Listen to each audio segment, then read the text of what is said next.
주님의 이름으로 여러분들을 환영하면서 하나님의 은총이 2022년 성탄절과 2023년 새해에 함께 하시기를 주의 이름으로 기원합니다. 1914년 12월 24일 날 프랑스의 플랑드로라는 이 전선은 그야말로 지옥이었습니다. 1차 세계대전이 벌어졌고 독일군과 영국과 프랑스 연합군끼리 싸움이 벌어졌는데 위에서는 폭탄이 떨어지고 옆에서는 총알이 빗발치듯 쏘아대니까 이거야말로 진짜 지옥이 따로 없는 거예요. 그렇게 전쟁이 벌어진 지 6개월 만에 성탄 이브를 맞이했습니다. 총을 들고 있지만 머릿속에는 이 성탄 때 우리 가족들과 또 교회에서 또 우리 친구들끼리 성탄 이브 이렇게 보냈지 이런 생각 저런 생각 때문에 잠을 이룰 수가 없었습니다. 밤이 깊었는데 저 독일 진지에서 한 사람이 찬송을 부르는 거예요. 고요한 밤 거룩한 밤 어둠에 묻힌 밤. 성탄 찬송이 울려나오니까 가만히 그것을 듣고 있던 영국군 진지에서 프랑스군 진지에서 그 노래를 따라 부르는 거예요. 그러니까 양쪽 진지에서 다 일어나서 처음에는 성탄에 관한 찬송을 부르다가 독일군은 독일 국가를 부르고 영국군은 영국 국가를 부르고 프랑스군은 프랑스 국가를 부르면서 총을 놔두고 다 함께 모인 거예요. 다 함께 모였더니 꽃 같은 사람들이죠. 원수라고 생각했는데 다를 바가 없는 거예요. 그래서 껌도 나누고 담배도 나누고 초콜릿도 나누고 그리고 술도 나누고 또 서로 단추들도 서로 나누기도 하고 어떤 사람들은 훈장, 달았던 훈장을 서로 나눠 가졌어요. 이런 일이 없어요. 전쟁터에서 이런 일이 없어요.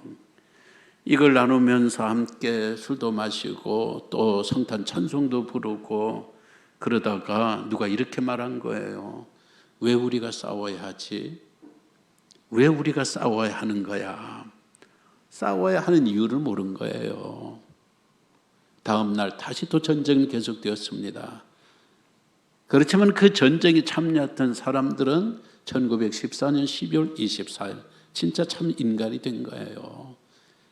이념도 네 나라 내 나라 남녀도 성별도 이런 게 없이 그냥 한 인간이 된 거예요. 성탄은 이렇게 이 적국 사이도 하나를 만들어내는 그 화평과 평화의 날이었습니다. 도대체 아기 예수가 누구예요? 그것도 2000년 전 저 유대 베들레헴 땅에 태어나신 이 아기 예수가 도대체 어떤 인물이기에 10만 명의 군사들이 총을 놓고 휴전하면서 서로 함께 평화의 찬양을 하고 성탄을 축하했을까요? 아기 예수는 바로 하나님께서 온 인류를 위하여 우리에게 주신 선물 평화의 프로젝트이기 때문에 그렇습니다. 저는 지난주에 설교를 하면서 아기 예수 탄생하신 이날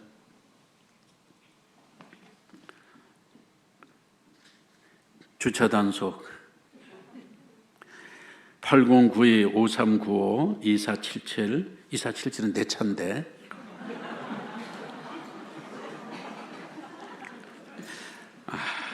2690-9639-9874-5389 오늘같이 성탄절 날은 좀 이렇게 좀 이해도 해주고 양보도 해줘야 되는데 여기 차들이 막 왔다 갔다 하니까 이 동네 사람들이 좀 민원을 넣지 않았나 싶어요. 설교하다가 까먹어 버렸네. 오늘 이 설교 제목이 바로 이거예요. 삼위 하나님의 성탄 프로젝트. 지난 주일에는 예수님의 이 성탄을 설교를 하면서 아기 예수 쪽이 아니고 아기 예수로 오시기 전에 성자 하나님에 관한 그런 설교를 드렸어요.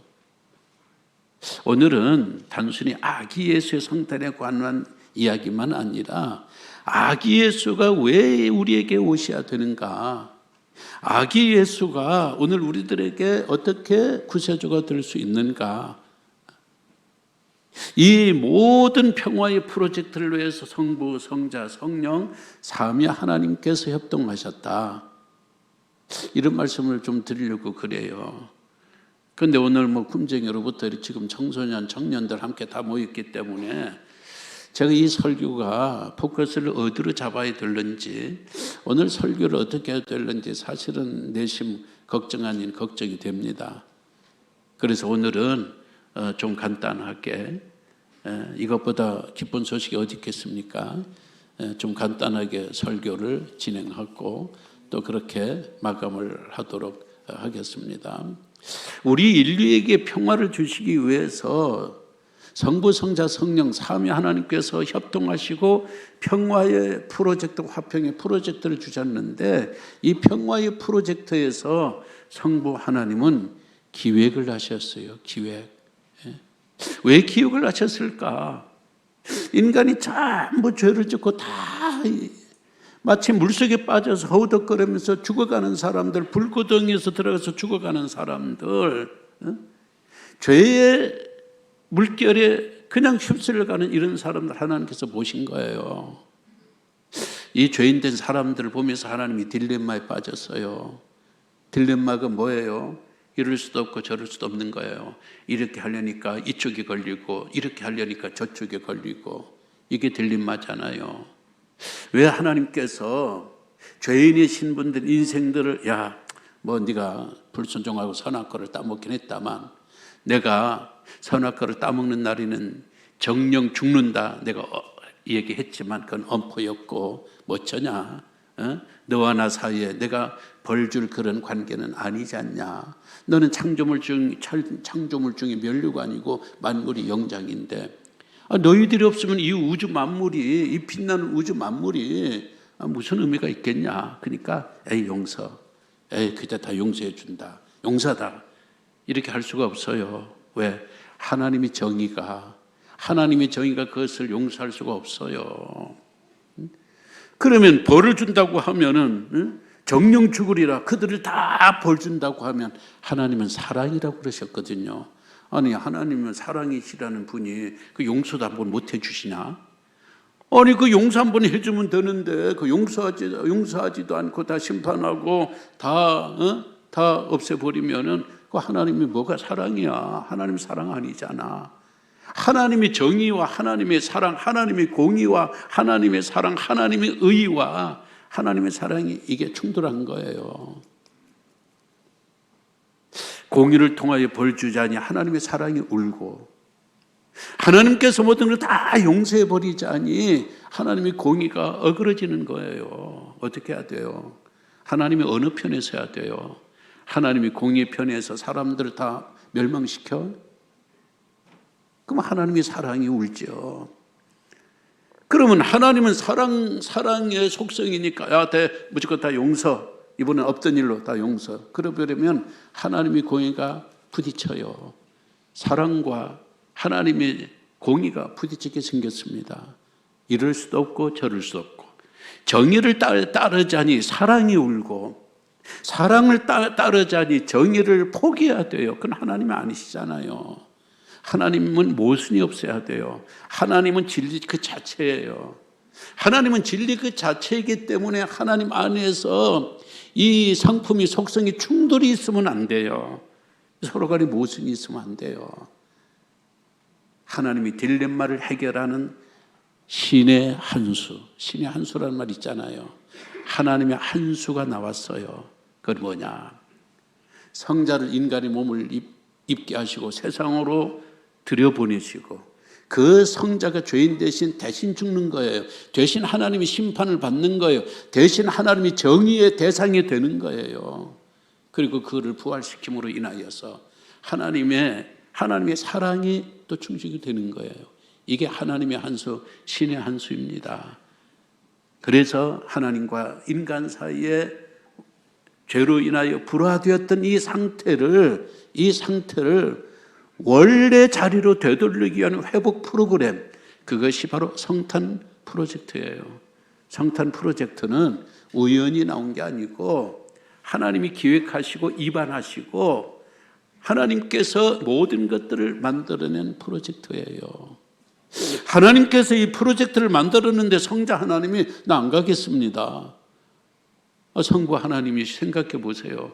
내가 창조주인데 어떻게 내가 피조물이 됩니까? 내가 하나님인데, 내가 영적인 존재인데 내가 어떻게 인간이 된단 말입니까? 그것은 마치 멀쩡한 우리 인간인데 벌레가 되라는 거예요. 벌레. 우리에게 벌레가 된다면 어느 누가 제가 벌레가 되겠습니까? 그렇게 할 사람이 어디 있습니까? 우리 아들 보고 네가 벌레가 돼야 된다. 누가 벌레가 되겠어요? 안 하시죠. 그런데 성자 하나님께서는 이 하나님의 평화의 프로젝트를 받아들인 거예요. 왜? 아버지의 아픔을 안 거예요. 인간들을 향한 그 아버지의 애정과 애통함과, 물론 인간적인 표현입니다, 아버지의 근심을 안 겁니다. 성부와 성자와 성령은 서로를 영화롭게 하고 서로를 기쁘게 하고 서로를 행복하게 하는 삼위일체의 관계입니다. 성자가 보니까 죄인된 인간을 바라보는, 이 멸망할 상태에 있는 인간들을 바라보는 성부 하나님의 마음이 편치 않고 하나님의 근심이 가득한 겁니다. 그러니까 성자 하나님께서 제가 하나님이 만드신 회복 프로그램, 이 평화 프로젝트를 제가 수용하겠습니다. 제가 시행하기 위해서 인간의 몸을 입겠습니다. 인간의 몸을 입고 제가 33년 동안 우리와 함께 하시면서 우리가 꽉 같은 인간으로 사셨어요. 그런데 그분이 누구냐? 우리가 지금까지 하나님의 속성에 대해서 쭉 배우는 가운데 하나님은 이름을 통하여 당신 자신을 계시한다라는 그런 말씀을 놓쳐드렸습니다. 하나님의 이름은 여호와, 스스로 계시는 자입니다. 하나님의 자존성, 하나님의 불변성, 하나님의 무한성, 하나님의 유일성 내지는 단순성, 이것이 우리 인간들에게는 없는 하나님만이 갖고 있는 고유한 절대적인 하나님의 속성이에요. 성자 하나님에게 천국에서 이 하나님의 속성이 같이 있었어요. 근데 이걸 다 놓겠다는 거예요. 이걸 다 포기해버려 하나님 앞에 전부 다 돌려드리고 나는 단순히 아무것도 없는 인간의 몸으로, 연약한 인간의 몸으로 내가 세상으로 들어가겠습니다 하고 성부와 성자 사이에 계약을 맺었습니다. 그랬더니 성자가 예수라는 이름을 입고 세상에 들어와요. 예수라는 이름이 뭐냐? 하나님께서는 당신 여호와라는 이름으로 당신의 속성과 당신의 성품을 우리들에게 계시 알려주셨더니 이제는 아들도 이름을 통하여 이분이 누구이고 이분이 왜 세상에 들어오는가, 이름을 통하여서 성자 하나님의 예수 그리스도의 사역을 우리들에게 알려주고 있습니다. 21절, 아들을 낳으리니 이름을 예수라 하라. 이는 그가 자기 백성을 그들이 죄에서 구원해 줄 자임이라. 예수는 누구? 예수는 구원자예요. 예수는 온 세상이 통치하기 위한 그런 사람이 아니라 세상을 구원하기 위해서 인간이 몸을 입고 가장 초라한 자세로 이 세상에 오신 구세주, 구원자라는 거예요. 그런데 이게 유대인하고 충돌이 또 된 거예요. 유대인들이 바라던 메시아는요, 구원자가 아니에요. 왜? 자기네들은 그렇게 큰 죄가 없어요. 설령 죄가 있다 할지라도 성전 제사라는 어린 양을 통하여서 피 흘리는 제사를 통하여서 자기들이 죄를 사함받을 수 있는 장치가 되어 있기 때문에 그들은 메시아는 우리 죄를 구원해 주실 자가 아니고, 왜? 죄는 이 어린 양이 제사장들이 해주니까 우리에게 오시는 메시아는 구세주가 아니라 저 로마를 물리치고 다윗 왕국, 솔로몬 왕국을 재현할 수 있는 영과 같은 그런 사람을 저들이 기대한 거예요. 그런 초인을 저들은 기대한 거예요. 근데 예수님께서는 구세주로 온 거예요. 구세주가 안 맞는 거죠. 오늘 예수 그리스도는요, 우리들에게 어떤 분이냐?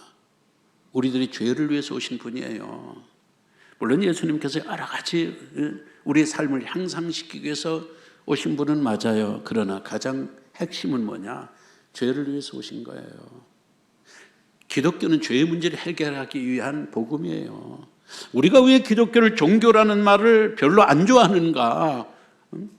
종교는요, 어떻게 내가 선하게 살고 어떻게 내가 착한 일을 하고 어떻게 내 삶을 향상시키는가, 이런 것들을 다루어요. 죄의 문제를 다루지 않습니다. 특히 죄 사함의 대속의 교리들이 그들에게는 없어요. 기독교는 죄의 문제를 다루어요. 그러니까 죄의 문제를 다루지 않은 기독교는 진정한 기독교가 아니에요. 카토 콜론이 그런 말을 했잖아요. 앞으로 21세기, 22세기 종교로, 주류 종교는 어떤 종교가 되어야 되는가?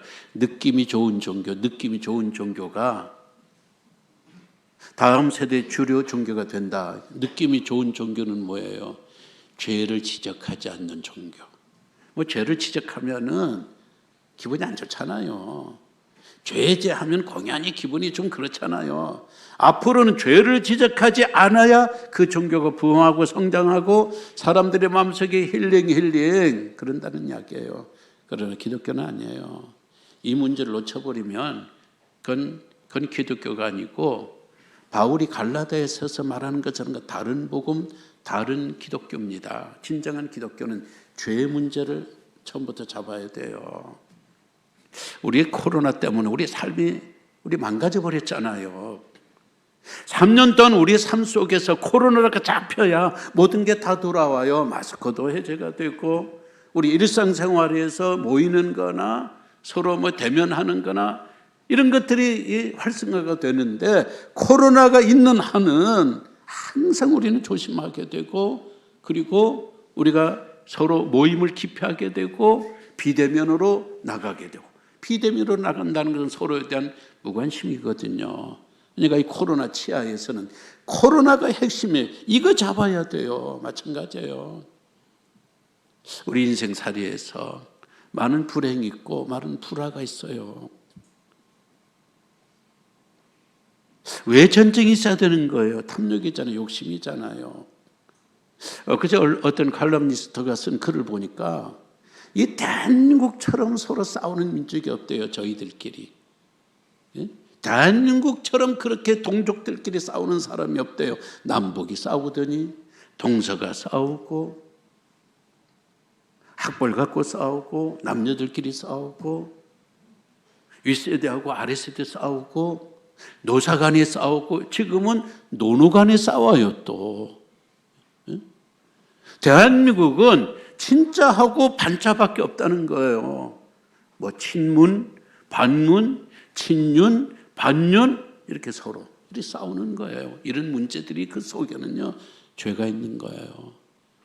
코로나가 없어야 우리 사회가 정상사회로 돌아가는 것처럼 우리 인생도 죄의 문제를 해결하지 않고서는 안 되는 거예요. 예수께서 그 죄를 잡으러 오신 거예요. 예수께서 백신이 되고 예수께서 코로나 치료자가 된 것처럼 죄의 이 코로나 이 치료제를 잡기 위해서 예수님께서 그야말로 인간의 몸을 입으시고 호랑이 글로 들어오신 거예요. 이것이 성육신이에요.